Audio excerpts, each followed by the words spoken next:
नमस्ते दोस्तों, मैं डॉक्टर कलावती सांब्रेकर आज की नई कक्षा में आप सभी का स्वागत करती हूँ। जैसे कि हम जानते हैं, पिछली 2 कक्षाओं से हम एक निबंध पढ़ रहे हैं जिसका नाम है कर्तव्य और सत्यता, और इसके लेखक है डॉक्टर श्याम सुंदर दास। अब तक हमने जाना कि कर्तव्य का अर्थ क्या है और किस तरह से वह मनुष्य के जीवन में भरा पड़ा है और उसे निभाना कितना महत्वपूर्ण है।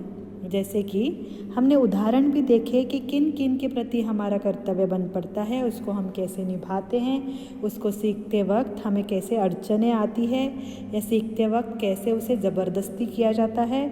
उसके बाद कर्तव्य करना हम अपना धर्म मानते हैं। और कर्तव्य का अनेक अर्थ, जैसे धर्म मैंने कहा, तो धर्म के भी 2 अर्थ हमने देखे थे। धर्म यानी जो हमारी ड्यूटी है, दूसरा धर्म यानी हमारा रिलीजन। तो यहाँ पर रिलीजन का कोई काम नहीं है, यहाँ पर धर्म यानी क्या है, अपना कर्तव्य, धर्म, कर्म, ड्यूटी। तो किस तरह से इसे निभाना चाहिए। और उसके बाद हम आगे आए थे कर्तव्य और धर्म को निभाते वक्त आने वाली बाधाएं कौन सी है। जैसे कि विद्यार्थियों, कोई भी काम करते वक्त हमें थोड़ी बहुत अड़चनें तो आती हैं। कोई भी अच्छा काम लीजिए, कोई भी जैसे कि पढ़ाई करते वक्त हमें बहुत सारे किसी भी कॉन्सेप्ट के बारे में डाउट्स आ सकते हैं। वैसे ही कई अच्छे काम करते वक्त या अच्छी आदतें इंसान को जब भी लगनी होती है ना, अच्छी हैबिट्स जब हम लगाने की कोशिश करते हैं अपने आप को, तो बहुत सारी बाधाएं आती हैं। और वो बाधाएं कौन सी, उसके बारे में लेखक ने यहाँ पर थोड़ा बहुत डिस्कशन किया है, जिसको हम आगे बढ़ाएंगे पाठ में।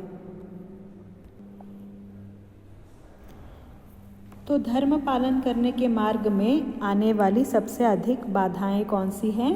चित्त की चंचलता, उद्देश्य की अस्थिरता और मन की निर्बलता। पिछली क्लास में भी शुरुआत मैंने इसकी की थी शायद। मनुष्य के कर्तव्य मार्ग में एक और तो आत्मा के भले और बुरे कामों का ज्ञान, और दूसरी ओर आलस्य और स्वार्थपरता रहती है। बस मनुष्य इन्हीं दोनों के बीच में पड़ा रहता है, और अंत में यदि उसका मन पक्का हुआ तो वह आत्मा की ही आज्ञा मानकर अपने धर्म का पालन करता है। यदि उसका मन कुछ काल तक द्विधा में पड़ा रहता है तो स्वार्थपरता निश्चय ही उसे आकर घेरती है और उसका चरित्र घृणा के योग्य हो जाता है। इसीलिए यह बहुत आवश्यक है कि आत्मा जिस बात के करने की प्रवृत्ति दे, उसे बिना अपना स्वार्थ सोचे झटपट कर डालना चाहिए। ऐसा करते करते जब धर्म करने की बात पड़ जाएगी, तब फिर किसी बात का भय न रहेगा। देखो, इस संसार में जितने बड़े बड़े लोग हो गए हैं, जिन्होंने संसार का उपकार किया है और उसके लिए आदर और सत्कार पाया है, उन सभी ने अपने कर्तव्य को सबसे श्रेष्ठ माना है, क्योंकि जितने कर्म उन्होंने किए हैं उन सभी में अपने पर ध्यान देकर न्याय का बर्ताव किया है। जिस जाति में यह गुण पाया जाता है, वे ही संसार में उन्नति करती है और संसार में उनका नाम आदर के साथ लिया जाता है। तो यहाँ पर कुछ पॉइंट्स के रूप में मैं आपको ये समझाती हूँ कि कर्तव्य धर्म में आने वाली बाधाएं कौन सी हैं। सबसे पहली बाधा लेखक ने कहा है कि जैसे अधिक बाधा है चित्त की चंचलता और मन की दुर्बलता। यानी हमारा चित्त स्थिर नहीं जब होता, हमारा मन जब स्थिर नहीं है, तो उसकी अस्थिरता की वजह से, यानी जब एक बात डिसाइड करते हो तो उस पर हम टिके नहीं रहते। तो कभी मन कहता है कि वो करे, कभी वो छोड़कर दूसरा काम करे। जैसे कि कोई चाहता है कि साइंस स्ट्रीम में जाए, पर कुछ ही क्षणों बाद अपने मित्रों की बात सुनकर उसको लगता है कि मैं कॉमर्स करता तो अच्छा रहता। फिर कॉमर्स में आएगा तो लगेगा कि तो उसको मैं साइंस ही करता तो अच्छा रहता। यानी कोई भी बात वो डिसाइड नहीं कर सकता। यानी अस्थिरता, चित्त की चंचलता, यानी हम जो है बहुत जल्दी जो है किसी भी चीज़ से अट्रैक्ट हो जाते हैं, या हम हमारे चित्त को विचलित होने की परमिशन खुद के मन को दे देते हैं, ऐसा मैं कहूँगी। और हम डिस्टर्ब या डिस्ट्रैक्ट हो जाते हैं जल्दी। तो ऐसे में भी हम कोई काम ठीक तरह से नहीं कर सकते। जैसे कि पेरेंट्स आपको हमेशा कहते रहते हैं, जब आप इधर उधर देखते रहते हैं पढ़ाई करते वक्त, आपका ध्यान किताब में ना होकर मोबाइल या अन्य चीज़ों की तरफ होता है, तब वो कहते हैं तुम्हारा चित्त किधर है, ऐसे पूछते रहते हैं। तो वही बात है, चित्त की चंचलता, मन की दुर्बलता। जब मन हमारा स्ट्रांग नहीं रहता, माइंड हमारा स्ट्रांग नहीं रहता, तब हम कोई काम नहीं कर सकते। जब हम तय करते हैं कि ये काम अभी इसी वक्त हमें कर डालना चाहिए, तभी वो सक्सेसफुली हम कर सकते हैं। दुर्बल मन यानी उसमें हमेशा डरा सहमा रहना, ये मुझसे हो सकता है या नहीं, या मैं कर सकता हूँ या नहीं, इस प्रकार के डाउट्स उत्पन्न होना, डरना। यानी मैंने सेकेंड ईयर में बहुत अच्छी पढ़ाई तो की है, पर क्या होगा मेरा, इस तरह का डर बिना वजह रखना, ये काम करूँगा तो क्या नुकसान होगा, इस तरह की बहुत सारी चीज़ें सोचना।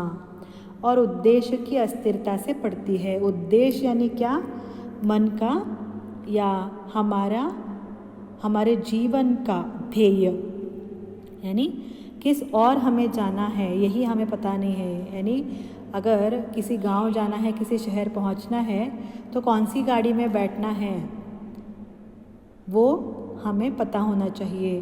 वह जैसे ही कोई भी करियर जब हम चुनते हैं, किसी भी प्रकार का ध्येय हम रखते हैं, तब किस स्ट्रीम में हमें पढ़ना चाहिए, क्या क्या चीज़ें प्लस पॉइंट होंगी, है ना। एक बिजनेसमैन बनने के लिए क्या करना पड़ेगा, एक इंजीनियर बनने के लिए कौन सी पढ़ाई करनी पड़ेगी, डॉक्टर बनने के लिए कौन सी पढ़ाई करनी पड़ेगी, एक आर्टिस्ट बनने के लिए क्या करना पड़ेगा, म्यूजिशियन बनने के लिए क्या करना पड़ेगा। उसके लिए सर्टेन सिस्टम है, और उस सिस्टम के अनुसार हम जाएंगे नहीं तो हम वहाँ पहुँचेंगे नहीं। उस प्रकार हमारा उद्देश्य स्थिर होना चाहिए, हमारा गोल सेट होना चाहिए, फिर उसके प्रति हम काम या प्रयत्न कर सकते हैं और हम कामयाबी भी पा सकते हैं। तो अधिक बाधा इन 3 चीज़ों की वजह से आती है। किस में बाधा आती है, कर्तव्य करने में आने वाली बाधा कौन सी, चित्त की चंचलता, मन की दुर्बलता और उद्देश्य की अस्थिरता से पड़ती है। ये प्रश्न आपको परीक्षा में आ सकता है।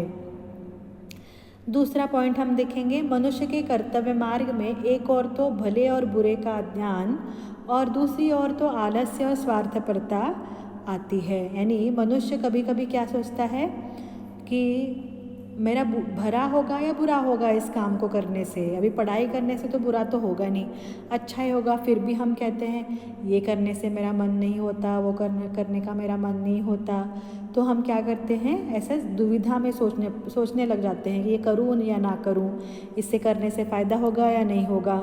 कई बार हम सोचते हैं कि ये पार्ट सिर्फ 5 मार्क्स के लिए आता है तो मुझे तो कोई ज़्यादा इम्पोर्टेंट नहीं लगता, ये लेसन सिर्फ 2 मार्क्स के लिए आएगा तो इसको स्किप कर डालते हैं। यानी हमें वेटेज चाहिए, हमेशा कोई रीज़न चाहिए कि ये काम करूँगा तो मुझे कितना फ़ायदा मिलेगा।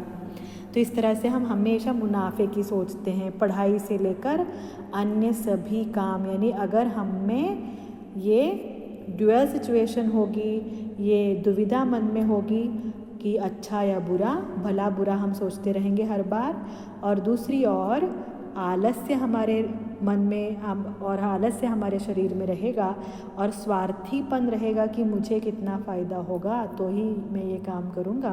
तो ऐसे समय भी इंसान कर्तव्य से मुकर जाता है, कर्तव्य करने से वो दूर रह जाता है। मनुष्य इन्हीं 2 मनस्थितियों में पड़ा रहता है, और जब प्रयत्न करने पर उसका मन पक्का हो जाता है, तभी यही आत्मा की आवाज़ है मानकर वो अपने धर्म का पालन करता है। सबके साथ ऐसा नहीं होता है ना, कि कुछ लोग क्या करते हैं कि अपने मन को बहुत ही सबल बनाते हैं, बहुत सारा प्रयत्न करते हैं, अपना इरादा पक्का करते हैं, और इसी को अपने आत्मा की आवाज़ समझकर अपने कर्तव्य को निभा डालते हैं, अपना धर्म निभा डालते हैं। वो कोई भी काम क्यों ना हो, उस काम को मेरा धर्म ही है ये मानकर काम करने वाले लोग भी दुनिया में हैं, और वही लोग अपने जीवन में कामयाबी पाते हैं। बहुत बार मनुष्य का मन द्विधा मनस्थिति में ही पड़ जाता है, और इसीलिए काम नहीं कर पाता। वह काम करूं या ना करूं, अच्छा काम है या बुरा काम है। इस प्रकार से हम सोचने लग जाते हैं। बहुत बार ये देखा गया है कि अच्छी चीज़ों पर हम बहुत ज़्यादा संशय लेते हैं, हम डाउट करते हैं। फॉर एग्ज़ाम्पल कि कोई आप क्लास में आते ही आपको कहे कि वाह तू क्या हैंडसम लग रहा है, लड़की को अगर बोले कि तुम कितनी ब्यूटीफुल हो, कितनी सुंदर लग रही हो, तो ऐसे में हम क्या बोलते हैं, कुछ तो मजाक मत करो, है ना, रियली इज़ इट, ऐसे हम पूछेंगे। पर वही वो कहे कि तुम कितने अगली लग रहे हो, कितना फालतू दिख रहे हो आज, ऐसे किसी ने कहा तो हम उसको सीरियसली ले लेते हैं।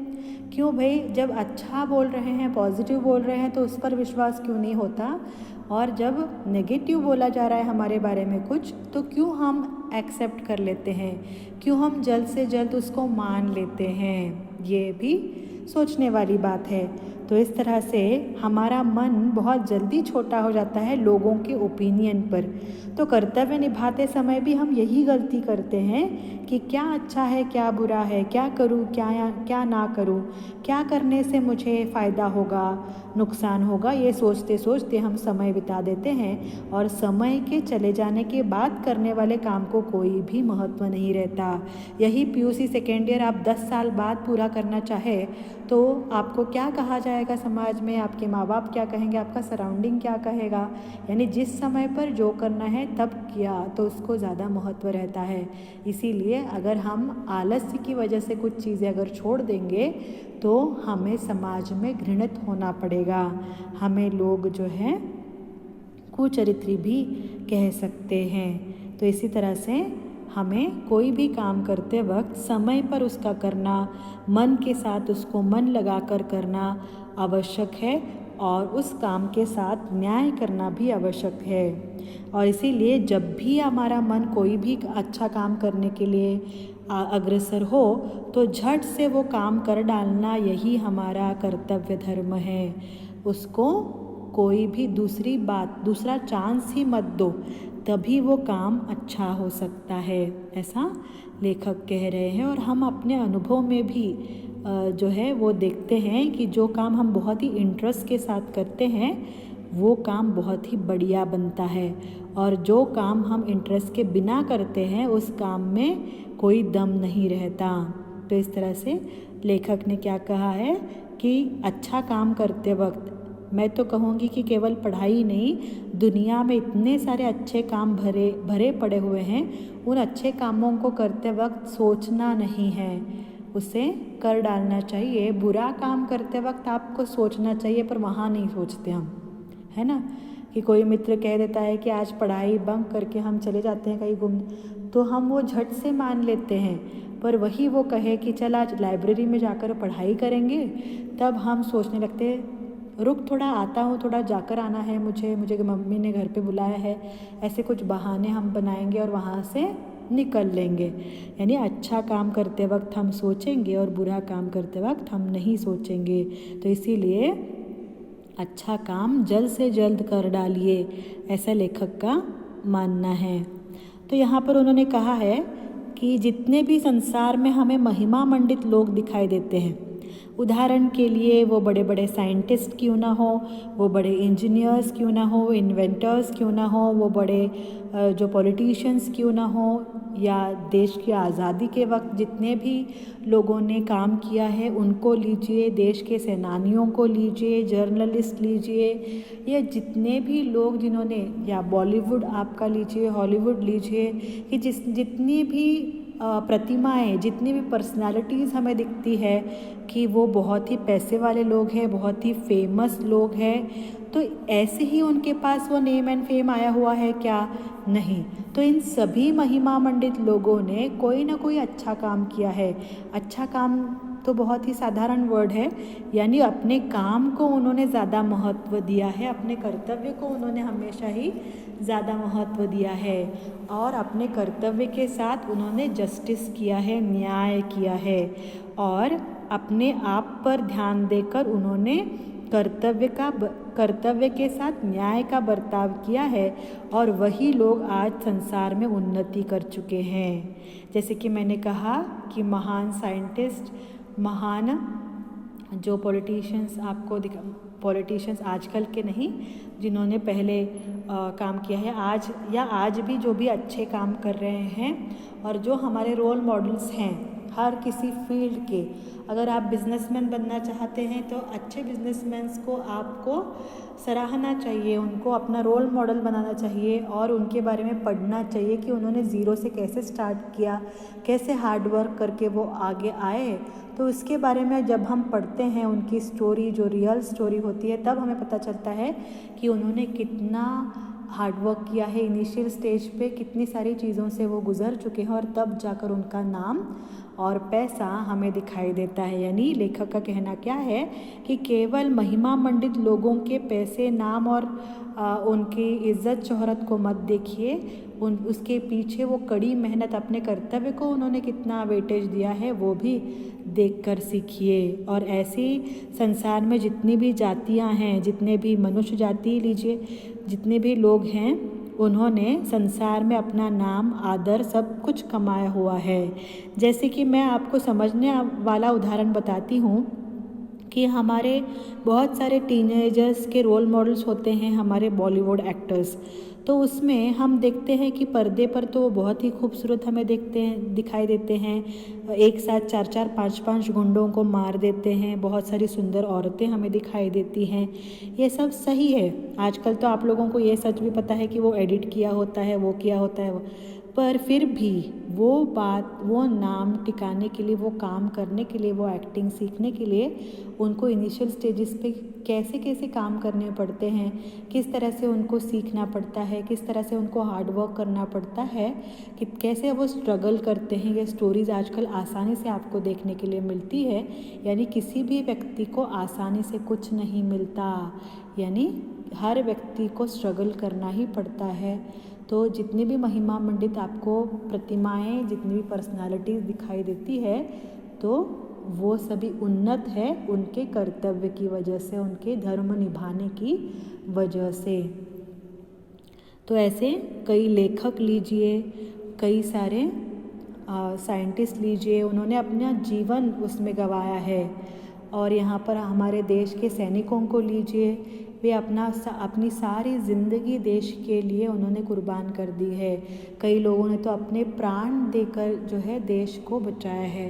तो इन लोगों ने क्या किया है, कर्तव्य को ज़्यादा महत्व दिया है और उसके साथ न्याय किया है। तो यहाँ पर उदाहरण के लिए एक छोटी सी कहानी लेखक बताते हैं, आगे सुनिए। एक समय किसी अंग्रेज़ी जहाज़ में जब वह बीच समंदर में था, एक छेद हो गया और उस पर बहुत सी स्त्रियां और पुरुष थे।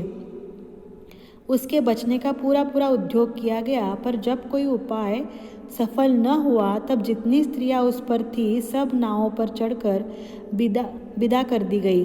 और जितने भी मनुष्य उस पोत पर बच गए थे, उन्होंने उसकी छत पर इकट्ठा होकर ईश्वर को धन्यवाद दिया कि वे अब तक अपना कर्तव्य पालन कर सके और स्त्रियों की प्राणों की रक्षा में सहायक हो सके। निदान इसी प्रकार ईश्वर की प्रार्थना करते करते उस पोत में पानी भर आया और वह डूब गया, पर वे लोग अपने स्थान पर ज्यों के त्यों खड़े रहे।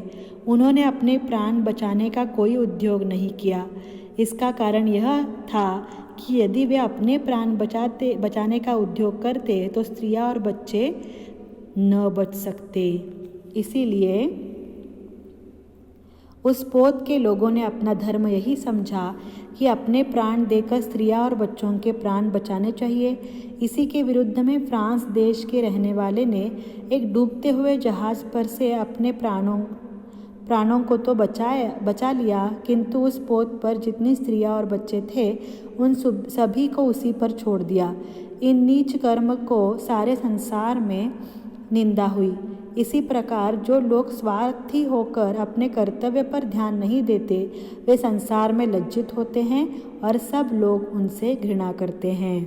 तो यहाँ पर कि एक इंसिडेंट उन्होंने बताया है, बहुत ही सिमिलर लगता है टाइटैनिक मूवी से, कि जहाँ पर मजाक नहीं है, सच है। यानी टाइटैनिक में भी यही दिखाया गया है कि बीच राह पर, बीच समुंदर में जहाज़ डूब जाता है। और यहाँ पर एक घटना भी ऐसी है, सच्ची घटना है, कि जहाँ पर बहुत सारे लोग थे पोत यानी क्या जहाज़ पर, और उस पोत पर पे जब डूब रहा है जहाज़ तो वहाँ पर जो पुरुष थे, है ना, बहुत सभी सारे पुरुष थे, उन्होंने सोचा कि हमें अपनी जान बचाने से बेहतर है जो छोटे बच्चे हैं और स्त्रियां हैं उनको बचाया जाए, क्योंकि स्त्रियां यानी कमज़ोर पार्ट है समाज का, और दूसरा है बच्चे, वो भला क्या कर सकते हैं, तो हम क्या करेंगे, उनको बचाएंगे, यानी हमारा भविष्य हम बचाएंगे, आने वाली पीढ़ी को हम बचाएंगे। तो उन्होंने बच्चों को और स्त्रियों को छोटी छोटी जहाज़ों में डालकर उन्होंने भेज दिया, उनके प्राण बचाए और ख़ुद उस जहाज़ पर ज्यों के त्यों खड़े रहे। और धीरे धीरे धीरे उस पोत पर उस जहाज़ में पानी भरने लगा और वो सारे डूब गए। इसका अर्थ ये था कि वो डरपोक थे? नहीं, वे लोग बहुत ही जाबाज थे। उन्होंने अपनी अगली पीढ़ी के प्राण बचाए और अपनी जान गंवा दी, यानी क्या, उन्होंने अपना कर्तव्य धर्म पूरी तरह से निभाया। उसके विरुद्ध और एक घटना हुई जो कि फ्रांस देश की थी। वहाँ पर भी एक जहाज़ डूबने वाला था, पर वहाँ के पुरुषों ने क्या किया, फटाफट अपनी जान बचाकर वो आ गए, पर वहाँ पर अपनी स्त्रियों को और बच्चों को उसी पोत पर छोड़ दिया। और इस घटना की पूरे संसार भर में निंदा हुई, लोगों ने उन पर ताने कसे, और इस तरह का कृत्य जो है वो स्वार्थी होकर लोग करते हैं और संसार में ऐसे लोगों को घृणित होना पड़ता है, वो घृणा के पात्र होते हैं। यानी जो अपनी ड्यूटी, अपना कर्तव्य सही तरीके से नहीं निभाता, वो व्यक्ति घृणा के पात्र होता है। ये आपके एक आध प्रश्न का उत्तर भी है। तो यहाँ पर ऐसा नहीं है कि पुरुषों ने ही स्त्रियों के प्राण बचाना चाहिए। आजकल स्त्रियाँ भी बहुत सारी है जो लड़ाऊ वृत्ति की है, वो आज सभी प्रकार के सैन्य दलों में है, वो भी बहुत ही स्ट्रांग है। यानी क्या, हर किसी स्ट्रांग व्यक्ति को, हर किसी कमज़ोर व्यक्ति को हमेशा मदद करनी चाहिए, अपने कर्तव्य धर्म को निभाना चाहिए। ये एक बहुत ही अच्छा उदाहरण यहाँ पर हमने देखा है। तो इस तरह से कर्तव्य करने में कौन सी बाधाएं आती है और उसको लांघ कर, उसको पार करके, उन बंधनों को तोड़कर कैसे हम अपने कर्तव्य को निभा सकते हैं। और दुनिया में जितनी महिमा मंडित व्यक्तिमत्व हम देखते हैं, उन सभी के पीछे नितांत कर्तव्य को न्याय के साथ निभाने में ही उन्होंने आनंद समझा है। तो आगे अगली क्लास में पढ़ेंगे। आशा है ये वाला पार्ट आपको अच्छी तरह से समझ में आ गया है। धन्यवाद।